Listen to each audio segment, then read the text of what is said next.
सत्संगत जी प्यार से कहना, प्रेम बाटे भनोस धन्यकार जी।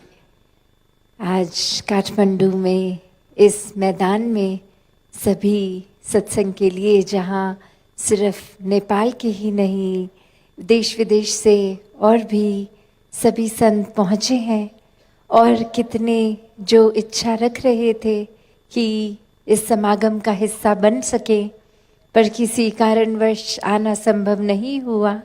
वो भी आज चाहे इंटरनेट के माध्यम से ये सत्संग का आनंद ले रहे हैं।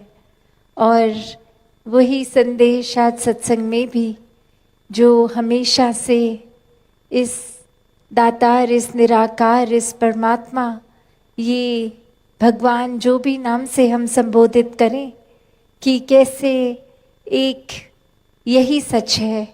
इसके अलावा तो बाकी सब चीज़ें जो पूरे ब्रह्मांड में हैं बदल जाती हैं।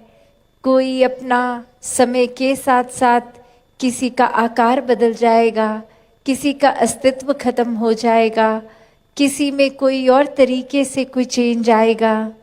तो सिर्फ और सिर्फ जो हर समय कायम दायम है वो यही परमात्मा, ये निराकार। और इसी निराकार से जुड़ने के लिए ये भक्तों ने आज भी संदेश दिया, और यही संदेश युगों युगों से एक भक्तों ने दिया।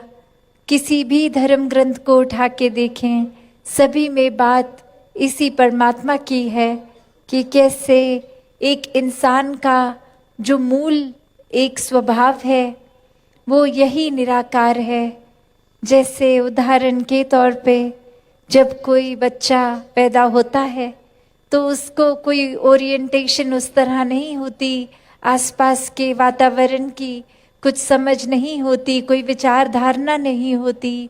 पर धीरे धीरे ये एक समाज से, स्कूल से इत्यादि जिसके संपर्क में आता है, वो कोई ना कोई एक विचार धारणा बन जाती है।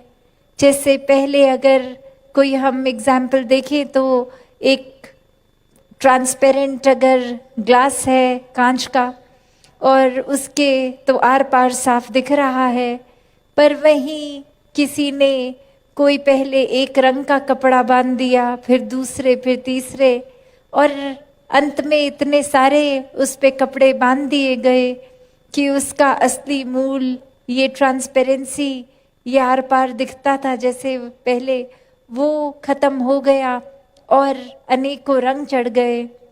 तो ये संसारिक रंग कि कैसे ये परमात्मा जो हर जगह है, ये हर किसी में है, ऐसा ही मूल एक उस बालक के अंदर भी ये असली रूप उसका।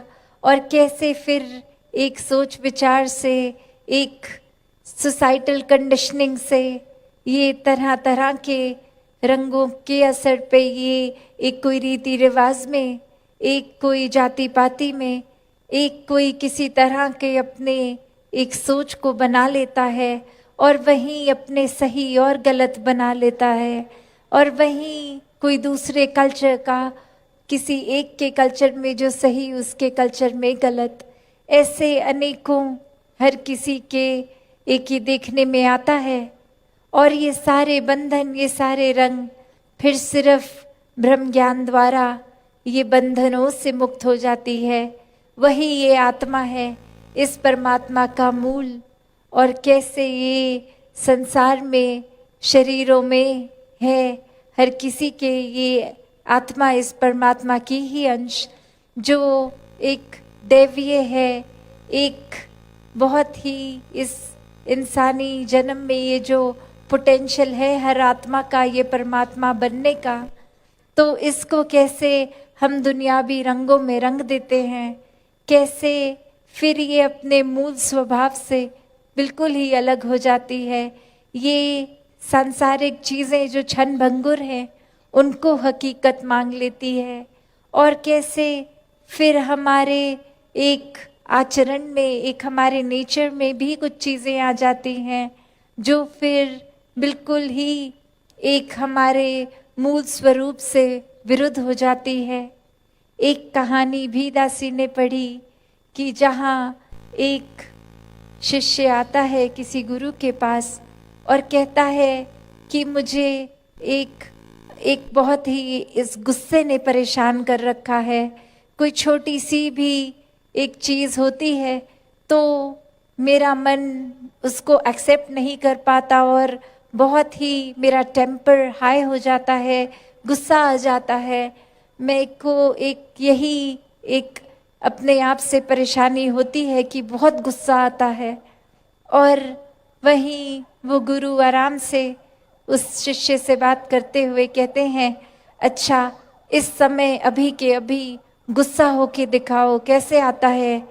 और वहीं वो कहता है कि ये मेरे काबू में नहीं है, ये तो मैं इच्छा से अभी नहीं हो सकता, ये तो कभी भी कोई ऐसी चीज़ होती है, कोई स्टिमुलस मिलता है, कोई ऐसी चीज़, कोई बात कहता है या कोई सोच मैंने बनाई होती है कि ऐसा होगा और वैसा नहीं होता तो आता है, किसी के शब्दों से आ जाता है, मेरी इच्छा के विरुद्ध जो भी होता है मुझे गुस्सा देता है, ये कभी भी आ जाता है।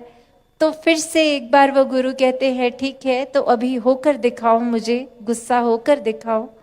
और आगे से वो गुस्सा तो क्या, वो एक मुस्कुराहट ही आ गई कि ऐसे तो नहीं हो पाएगा। और वहीं वो गुरु बात समझाते हैं कि जो भी चीज़ आपका मूल स्वभाव नहीं है वो आप असली में नहीं हो।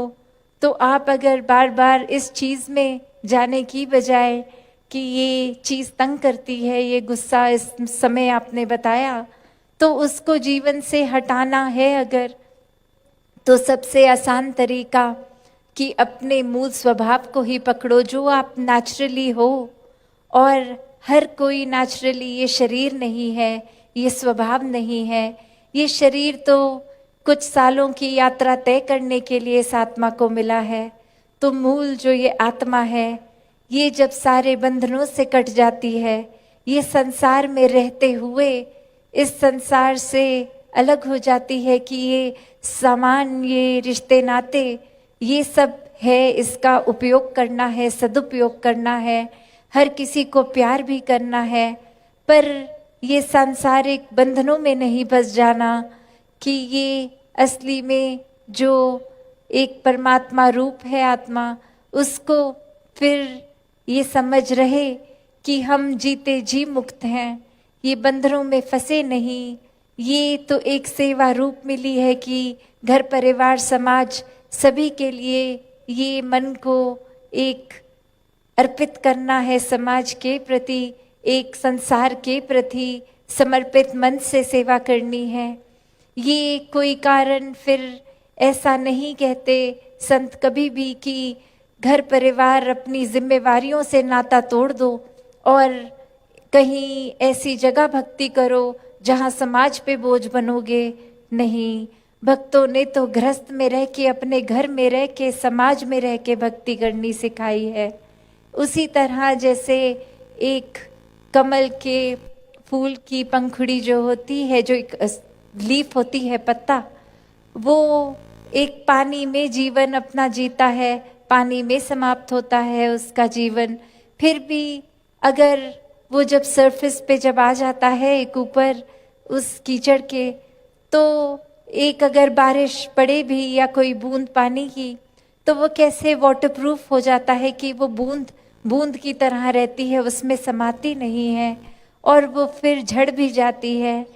तो कैसे एक उस पानी में चाहे जन्म लिया फिर भी वो असर पानी का नहीं लिया, उसी तरह हमने इस संसार में जन्म तो लिया है, पर ये संसार का असर इतना गहरा ना बनाए।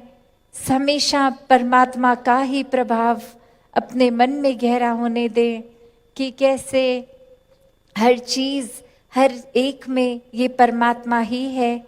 किसी को ये नफरत करने का इस तरह वजह ना बनाए, कोई कारण अपने मन में, अपनी विचारधारणा से ना बनाए कि किसी से नफरत हो। सभी अपने हैं, सभी बहुत अच्छे हैं, सभी इस परमात्मा का अंश हैं, सभी श्रेष्ठ हैं। तो ऐसा प्यार ही भक्तों ने करना सिखाया है कि जब पूरी सृष्टि में कण कण में इस परमात्मा के दर्शन करते तो कैसे फिर हर जगह ही ये नजर आएगा। और फिर ये जो एक बात है कि हम करीब जिस तरह एहसास कर पाते हैं एक नजदीक होके, तो फिर ये परमात्मा में जीते जी एक मिक हो जाते हैं, ये एक रस हो जाते हैं। जैसे पानी में अगर शरबत घोल दें कोई रंग का, तो फिर वो पानी और वो शरबत उसी रंग के हो जाते हैं, तो वो कोई अलग अब नहीं कर पाएगा उसको, वो एक हो गए हैं। तो वही बात कि फिर ये भक्त और भगवान एक मिक हो जाना, ये आत्मा का परमात्मा से जीते जी भी मिलन है। और श्वासें खत्म होने पर भी ये मोक्ष और मुक्ति की हकदार आत्मा जीते जी जब ब्रह्म ज्ञान लेकर इस परमात्मा को जान लेती है, इस परमात्मा के एहसास में हर पल जीती है, अपने जीवन को भी फिर मानवीय गुणों से इंसान युक्त कर लेता है कि जब हर पल ही ये परमात्मा का एहसास है तो कोई भी एक अपशब्द नहीं बोले जाएंगे, आचरण भी प्यारा रहेगा। एक इंसान के शरीर में है तो इंसानियत की तरह ही जिएंगे। तो फिर ये परमात्मा ने इसको प्राप्त, ये आत्मा ने इस परमात्मा को प्राप्त कर लिया। जैसे ये देश का नाम भी नेपाल है, तो अगर ऐसे देखा जाए मैंने पा लिया कि मैंने पा कि ये आत्मा ने परमात्मा को पा लिया कि ये बस एक हर जगह है। अब ये अपना ऐसा बन गया है कि ताउम्र ये जीवन भर यही है, हर समय, हर सोच में, हर ख्याल में, हर कदम में कोई भी फिर किसी को चोट पहुंचाने वाला काम होगा ही नहीं जब हर एक में इसके दर्शन होंगे। तो यही संतों ने हमेशा चेतन करते हुए इंसान को कहा है कि श्वासों का पता नहीं, कभी भी मौत आ जाएगी, तो जीते जी इस आत्मा का मिलन परमात्मा से कराओ। ये ब्रह्म ज्ञान से अपने जीवन को भी जहाँ एक बहुत ही सहजता से जी लोगे, वहीं जीवन खत्म होने पर ये साल्वेशन, ये मुक्ति, ये भी प्राप्त हो जाएगी। तो इन्हीं शब्दों से दासी अपनी वाणी को विराम देगी। सत्संगत जी धन